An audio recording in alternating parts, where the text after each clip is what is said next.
बिस्मिल्लाहिर्रहमानिर्रहीम अस्सलाम वालेकुम। Welcome back to my channel Biya cooking launch.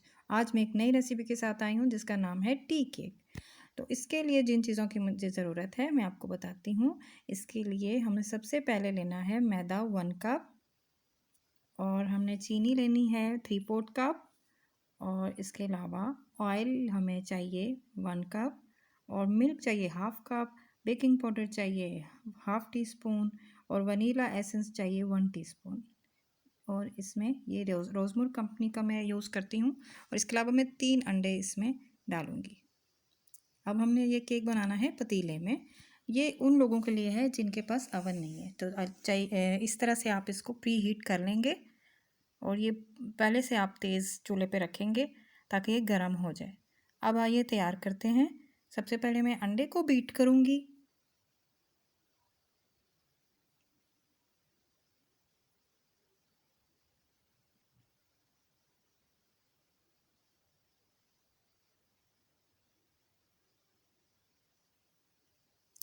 ये देखिए इस फॉर्म में आ गया है, मैंने अंडों को बीट किया है तो। और अब मैं इसमें चीनी डालूँगी। चीनी डाल के मैं दोबारा से इसको बीट करूँगी।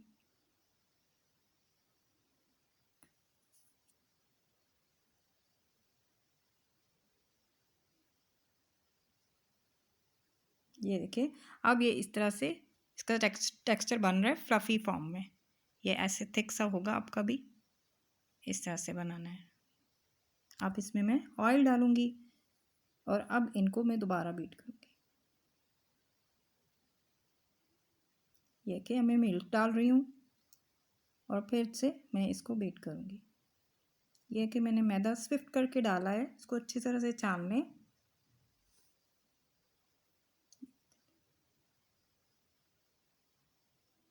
अब इसमें बेकिंग पाउडर डलेगा। आप चाहे तो स्पैचुला से भी मिक्स कर सकते हैं। ये वनीला एसेंस मैं एंड में डाल रही हूँ 1 टीस्पून। ये देखिए मेरा बैटर तैयार है, और अब मैं इसको लो पैन में डाल रही हूँ। और इस लो पैन में चूँकि देर लगती है, इसलिए ये मेरा जो ये केक है पतीले में थोड़ा टाइम लगेगा।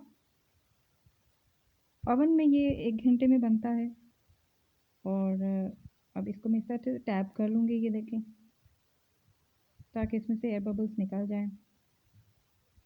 फिर मैं इसको चूल्हे में रखूँगी।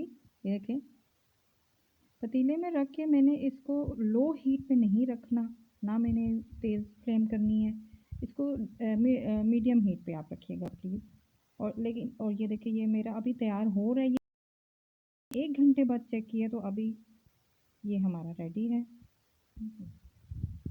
तो ये देखें गाइस, ये मेरा तकरीबन पौने 2 घंटे में ये तैयार हुआ है पतीले में। और इस तरह से मैं अब इसको कट कर लूँगी। ये आप हमेशा इसको ठंडा होने पे ही कट कर लें, थोड़ा सा साइड से नीट कर लें पहले इसको। और ये देखें आराम आराम से इसको कट करेंगे, ठंडा होगा तो ये ज़्यादा अच्छा कटिंग होगी। और अगर ये आप गरम गरम काटेंगे तो ये टूटेगा। और आपने अगर कम टाइम में इसको जल्दी निकाल लिया तो फिर ये ख़राब हो जाएगा आपका केक। ये देखिए कितना सॉफ्ट बना है।